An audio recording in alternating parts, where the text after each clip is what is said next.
Bueno, hemos leído un texto del que yo creo que se podrían decir muchas cosas, pero fundamentalmente me quisiera limitar a 3 o 4 para que no se nos haga tampoco largo y pesado. Me he cogido la parte que, digamos, para lo central más me interesaba, pero es el famoso episodio. Si leéis al principio del capítulo 4, verás que el título que le pone ahí es Jesús y la mujer samaritana. Lo que pasa es que este texto, bueno, todo en la palabra, pero tiene muchas cosas de las que yo creo que podemos aprender nosotros. Fijaos que ya el mismo comienzo, aunque yo he cogido el 31, pero si leemos el versículo 3 y 4, dice, salió de Judea y se fue otra vez a Galilea, y le era necesario pasar por Samaria. Es muy interesante, el versículo 4 dice, le era necesario. ¿Por qué era necesario? ¿Qué necesidad tenía Jesús de pasar por Samaria? Cuando además es muy significativo el pasar por Samaria. No sé si sabéis más o menos cómo podría yo decirlo. Tenéis en la mente un poco el mapa de Israel, entonces veréis que Judea está en la parte de abajo, Samaria está en el medio y Galilea está arriba de Samaria. Y bueno, lo normal además, si tú lo miras en el mapa, sería coger de Judea, pasar por Samaria e ir a Galilea. Pero como los judíos aborrecían a los samaritanos, lo que hacían era, la ruta más común era tirar por la orilla del Jordán, que estaba fuera de Samaria, o sea, cogían si pones el mapa delante, digamos, coges al oriente, a la derecha, subes y luego entras por arriba evitando Samaria. Y el Señor no solo no hace esto, que era lo normal, sino que dice que le era necesario pasar por Samaria. Y esto llama la atención, porque ¿por qué le era necesario pasar por Samaria? Pues mirad, entrando ya en el texto de hoy, dice, entre tanto, los discípulos le rogaban diciendo, Rabí, come. Le trajeron para que comiera y se ve que estaban un poco preocupados. Y les dice, yo tengo una comida que comer que vosotros no sabéis. Entonces los discípulos, pensando, ¿le habrá traído a alguien ya de comer? Jesús les dijo, mi comida es que haga la voluntad del que me envió y acabe su obra. ¿Por qué era necesario que pasara por Samaria? Porque tenía que hacer la voluntad de su Padre. Y el Padre lo mandaba allí. ¿Por qué digo esto, hermanos, para empezar en lo que quiero hoy transmitir? Como digo, aquí hay muchas lecciones valiosas que podríamos sacar. Ni las matemáticas de Dios son las nuestras, ni la visión de Dios sobre las cosas es la misma que la nuestra. Si seguimos leyendo en el versículo 35, el Señor les dice, ¿no decís vosotros, aún faltan 4 meses para que llegue la siega? He aquí yo os digo, alzad vuestros ojos y mirad los campos, porque ya están blancos para la siega. Los hombres estamos acostumbrados a nuestra lógica. Yo me acuerdo, por ejemplo, que también el Señor lo refiere, no sé si os acordáis, cuando están los primeros apóstoles, Pedro y Juan, en una barca. Bueno, no, estaban recogiendo ya todo con la barca allí en la orilla porque habían estado toda la noche pescando. Yo me acuerdo de crío cómo iba con mi padre al final del Morro, del paseo en Málaga, donde me crié, y a mi padre le gustaba pescar y normalmente se iba por la noche tarde o por la mañana de madrugada, muy temprano, ¿no? Pero a plena luz del día normalmente los pescadores no es la hora adecuada, los peces salen más bien a comer por la noche y la lógica te dice eso. Sin embargo, el Señor les dice a plena luz del día, ya estaban recogiendo, salid y echad la red. Y echan la red, como le dice Pedro, Señor, hemos estado, pero mira, por no hacerte el feo, porque tú lo dices, vamos a salir, pero por agradarte a ti. Y la red se partía de todos los peces que cogieron. Entonces, ¿qué nos señala esto? Que la lógica de Dios nunca tiene por qué cuadrar con la tuya. Mis caminos no son tus caminos, mis pensamientos no son tus pensamientos. Y esto que nos habla en el día de hoy, que nosotros puede que tengamos nuestra lógica, lo mismo le hemos estado hablando a familiares nuestros, a conocidos, y hasta ahora parece que no ha pasado nada. Pero porque tú estás esperando en tus tiempos. Pero de lo que se trata es de conocer los tiempos del Señor, de buscar al Señor. Y aunque no lo dice directamente el texto, pero casi se puede inferir indirectamente, leéroslo todo, por eso digo, coged el hilo argumental, sigue por donde va.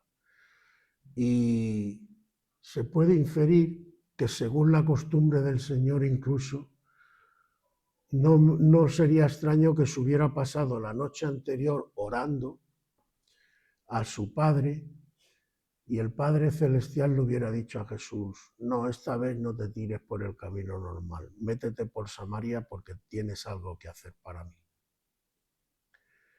¿Y ese algo que hacer qué era? Pues primero se para en el borde de un pozo a la entrada de un pueblecito allí en Samaria y una mujer que venía tiene un diálogo con ella. Cosa que también era rara, más de un rabino, porque a las mujeres se las tenía un poquito de lado en aquella época y cosa que ya le extrañó encima samaritana. Pero esto de qué nos habla también, de que el Señor trasciende todos los protocolos y todas las tonterías que a veces los hombres hacemos. Y Él va a aquella mujer. Por cierto, otra segunda cosa importante, había tenido 7 maridos, ¿no? Dice aquí, si no recuerdo mal, ahora ya ni me acuerdo. Bueno, había estado casada varias veces y con el que estaba viviendo ahora ni siquiera era su marido. Lo normal sería, y dentro de los criterios nuestros, bueno, esta está más perdida que una cabra en un garaje y esta ya, ¿para qué me voy ni a esforzar? Pero Dios mira el corazón.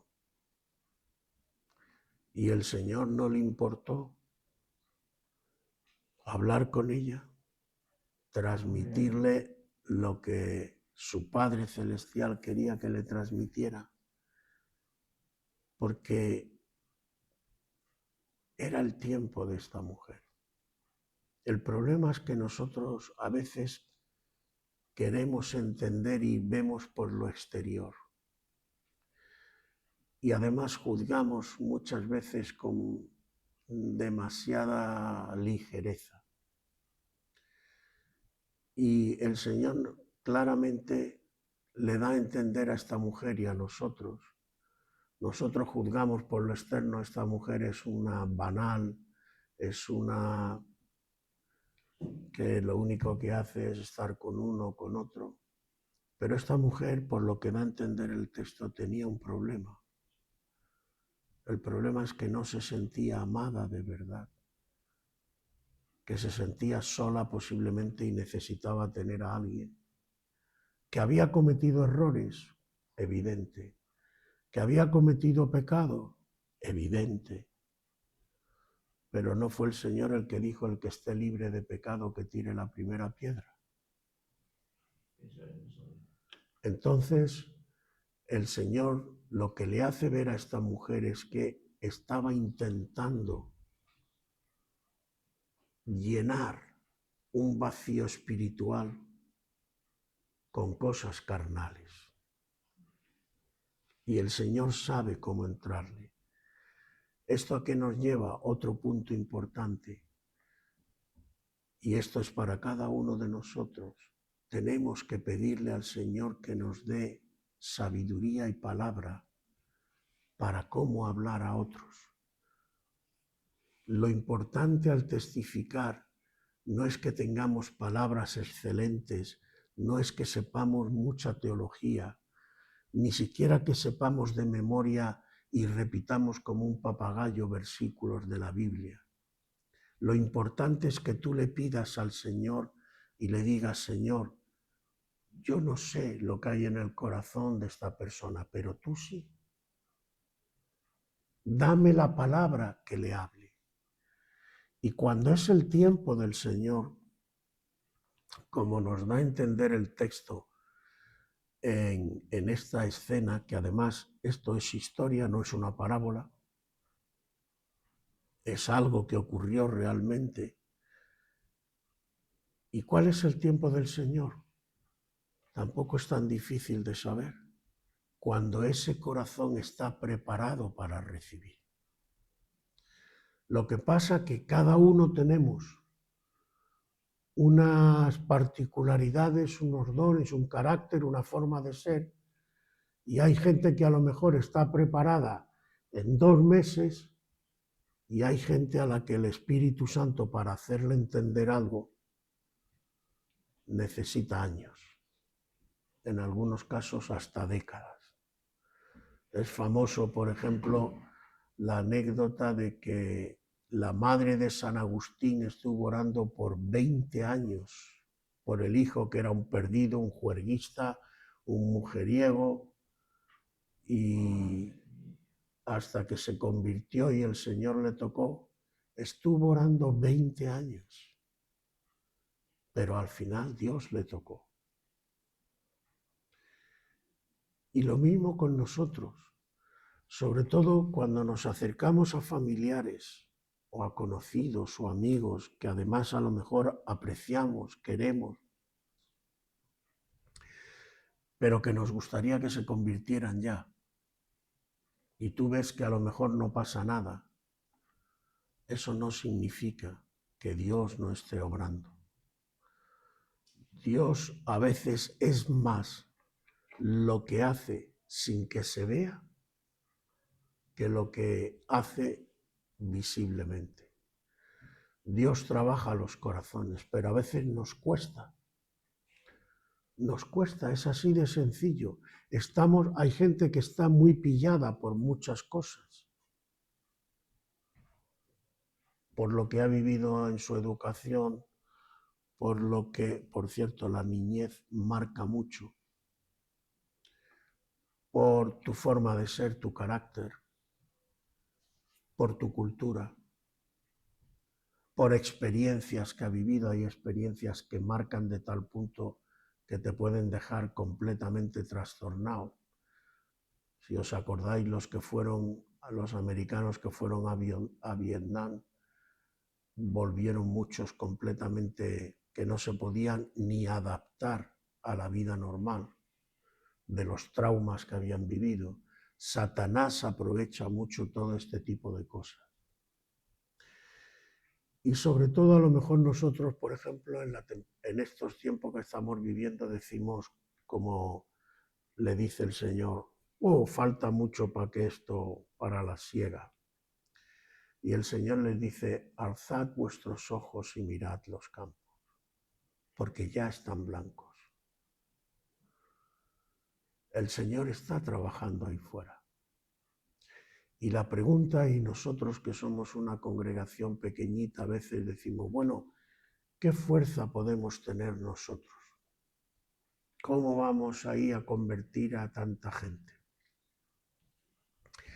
Seguro que más de una vez te lo has pensado. ¿Tú crees que es importante que seamos muchos? Hay un texto en la Biblia referido a Abraham, no me acuerdo, no sé si es en Isaías, creo, no me acuerdo, en Jeremías, donde el Señor le dice al profeta, mira a Abraham tu padre, cuando no era más que uno solo, lo llamé, lo bendije y lo multipliqué.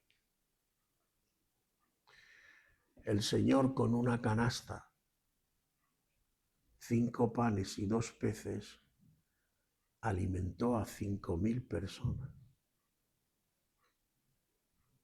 Tenemos que cambiar nuestro concepto de las matemáticas y de la forma de enfocar los temas. No es el número lo importante. Ni siquiera es por lo que Dios te va a medir. Si prestas atención a la palabra, si yo pregunto por qué nos va a medir Dios, ¿qué me diríais?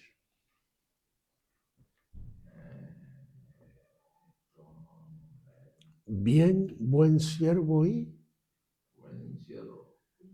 fiel. En lo poco fuiste fiel, yo te voy a colocar en lo mucho. Dios te va a medir por tu fidelidad, no por otra cosa. Dios sabe lo que nos ha dado a cada uno. Y ahí es donde nos equivocamos y donde buscamos incluso el protagonismo y el orgullo. A ver, Jesús era Dios. Siendo Dios, Jesús podía incluso haber convertido a todos los que tenía alrededor suyo haciendo así. Pero él no pretendió vanagloriarse él. No solo no lo pretendió, sino que le dice a sus discípulos y a los que cuando se enfrentaba con los fariseos, gloria de los hombres no recibo. Yo no quiero la gloria de los hombres. Yo quiero la gloria que viene de mi Padre.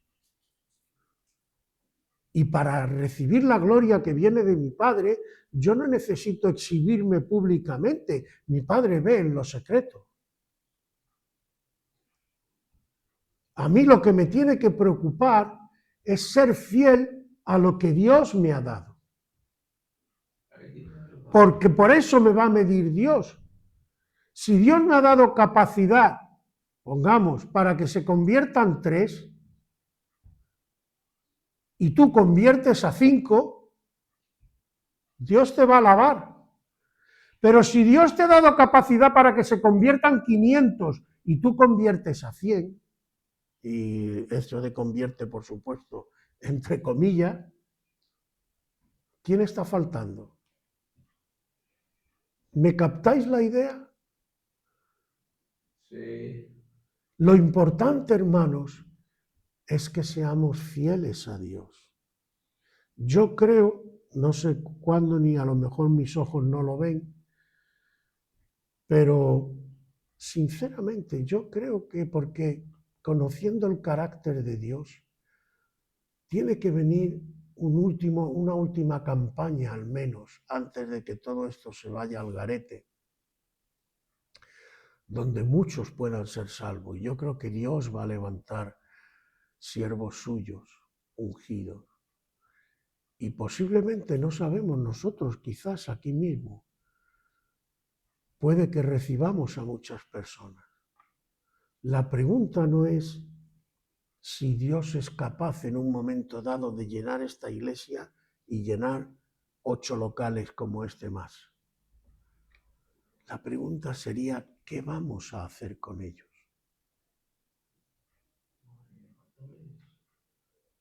A mí no se me olvida, ya lo he dicho más de una vez, y fue el propio Estefan en una reunión de pastores, que estábamos hablando como siempre allí, bueno, tenemos que hacer campaña de evangelización y tal. Y el bueno de Estefan lo dijo muy claro, dice, mirad hermano, yo he visto muchas campañas, pero de todos los que han sido tocados en esas campañas, ¿cuántos están en las iglesias? No sé si te acuerdas tú. Y se ve que él te estaba cargado por eso, y aquella frase se me quedó grabada en el corazón. Digo, es verdad, esto no se trata de números simplemente, de llenar. Es más, yo creo, y por propia experiencia no voy a contar todo porque además, pero lo he vivido, yo creo que hay un peligro muy grande en querer llenar solamente las iglesias de número. ¿Por qué? Porque la pregunta que yo por lo menos como pastor me hago es, ¿cuál es el precio que voy a pagar? Tengo que diluir el mensaje y preparar muchas cosas para que la gente me venga a la iglesia así, ¿y luego qué? ¿Y luego qué? Porque te digo una cosa, sí, podemos convertir la iglesia en una especie de club social y hacer muchas cosas bonitas, muchas actividades, muchas, como me dijo una vez Eduardo, dice, los eventos musicales se llenan de gente, pero como programes una reunión de oración te vienen 3 o 4. ¿Qué es más importante? ¿El evento musical o la oración que busca la intimidad con Dios? Pero la clave es cuando el Señor llegue el momento, si trae gente, ¿qué vamos a hacer con ellos?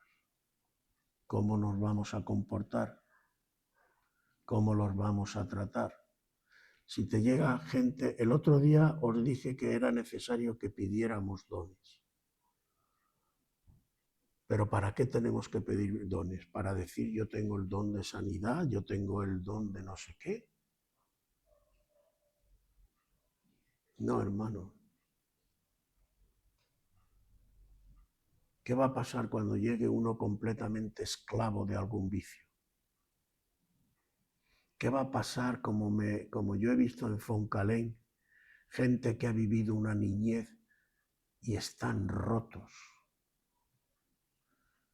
Yo he conocido gente que ni siquiera puede entender lo que la Biblia habla de la palabra padre,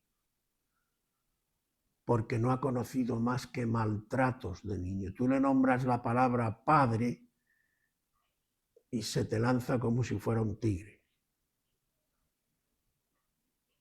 ¿Por qué? Porque tiene una imagen distorsionada de lo que es un padre.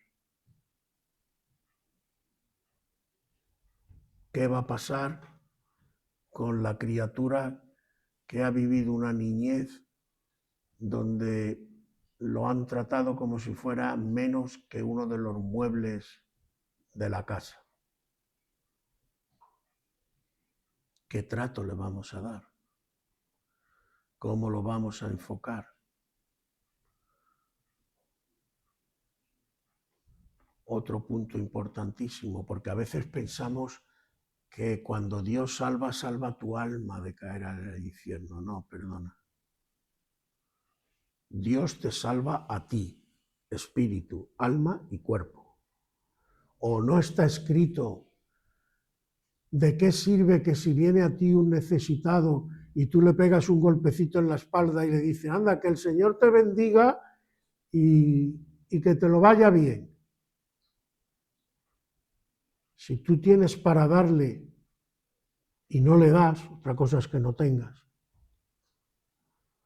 ¿Dónde está la salvación? ¿Dónde está tu amor por los demás?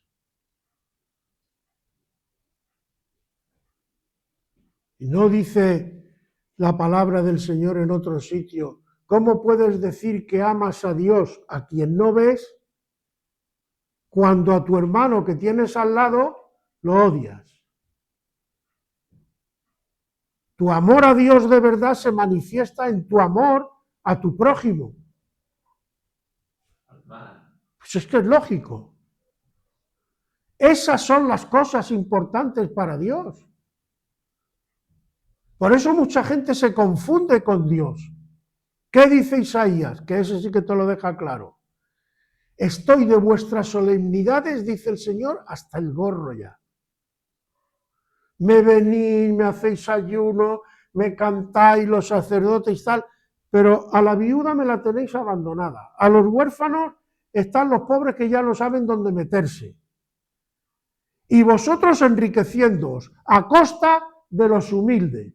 Y me venís a pedir a mí justicia. ¿Dónde está la tuya? Haz tu justicia primero. Muéstrate como yo te he mandado que te muestres. Y luego vienes y hablamos. Pero primero haz tú lo que tienes que hacer. La fidelidad. Si eres fiel, no te preocupes, ya te colocaré yo. Si lo que quieres es ser tan nombrado y tal, yo te glorificaré.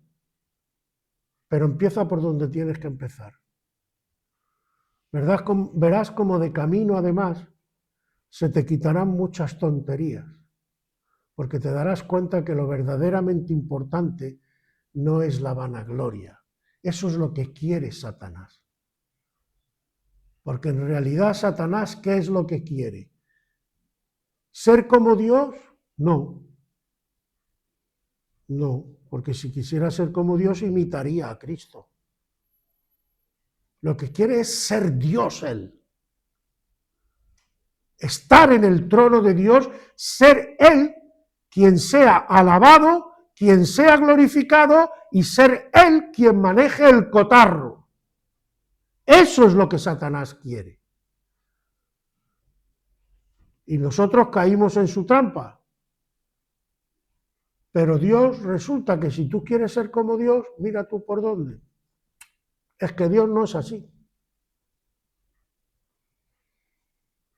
Dios estuvo dispuesto a humillarse en una cruz, ahí puesto, desnudo, en pelota, maltratado, humillado, vejado.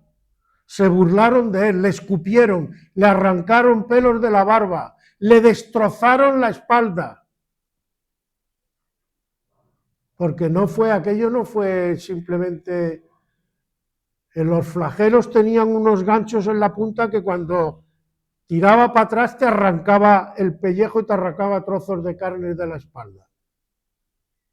Me lo cargan con una cruz que, aunque fuera solo un madero, aquello pesaba que no vea, con la espalda en carne viva, y destrozado. ¿Pero de qué estamos hablando? Ese es el Dios del cielo y de la tierra. Y encima dice, ahora es glorificado mi Padre porque va a ser glorificado el Hijo.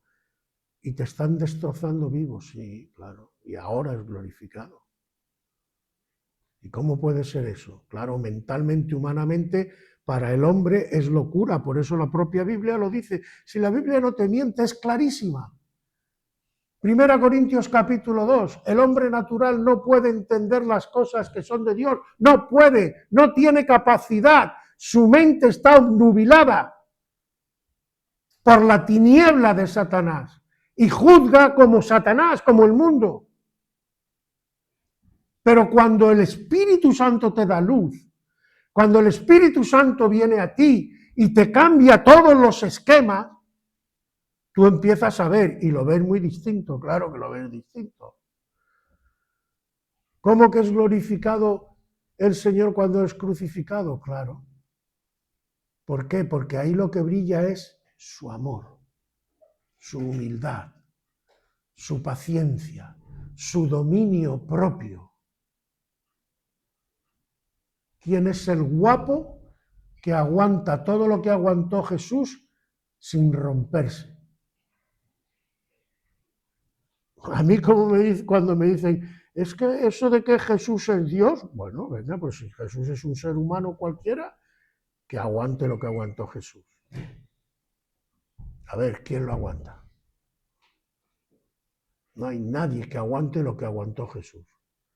Y en el último momento, en esas circunstancias, hecho polvo físicamente, hecho polvo espiritualmente, burlándose de él, hiriéndole, su padre va y lo abandona porque está cargado con el pecado de todos nosotros. Sintiéndose, tú imagínate el que no ha cometido pecado,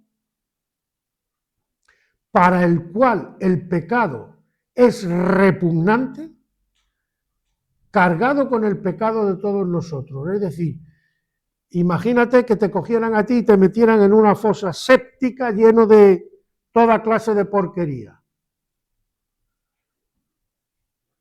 Pues algo parecido fue lo que experimentó Jesús. Y en el peor momento de su vida, el Padre corta la relación con él. ¿Quién es el guapo que resiste eso?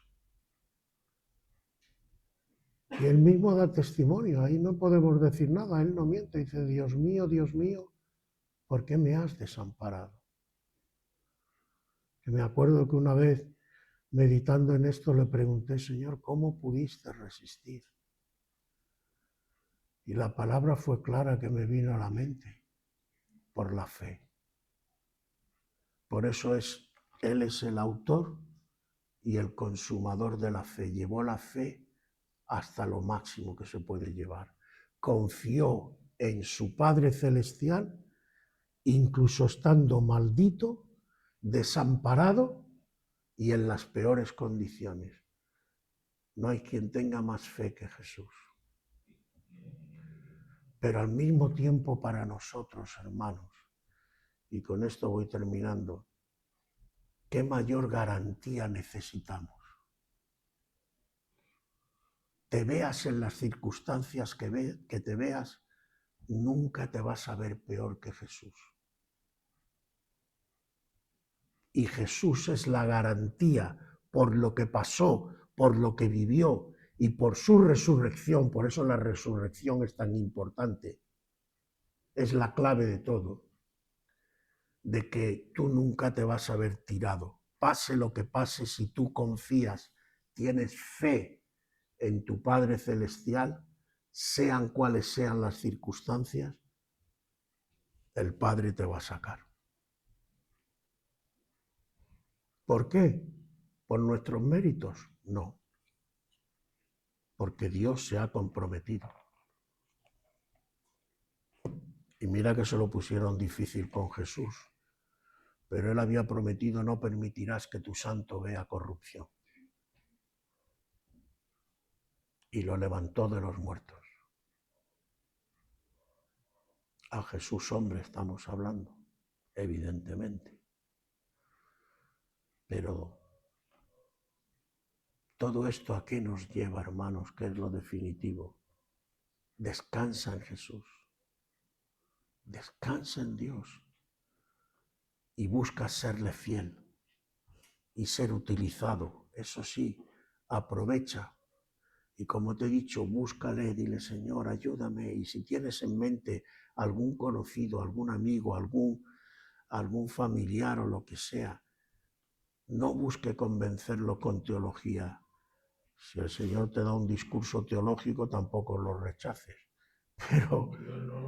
Pero pídele, Señor, simplemente con sencillez, como habló Jesús con la samaritana.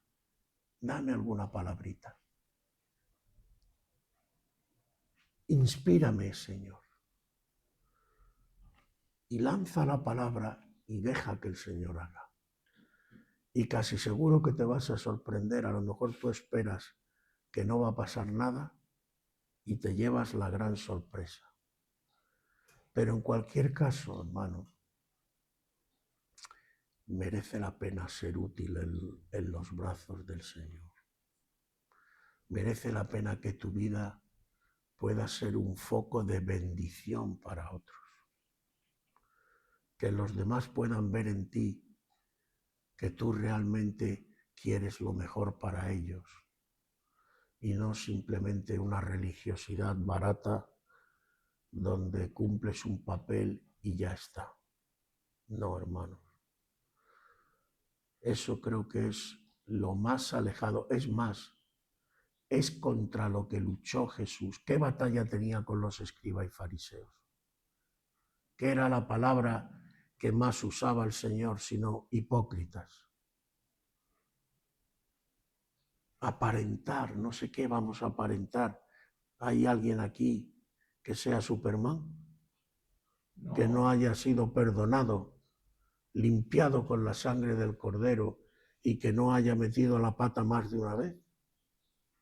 ¿De qué vamos a presumir si nada tenemos que no hayamos recibido? No, no te importa, hermanos, y el mundo que diga lo que quiera.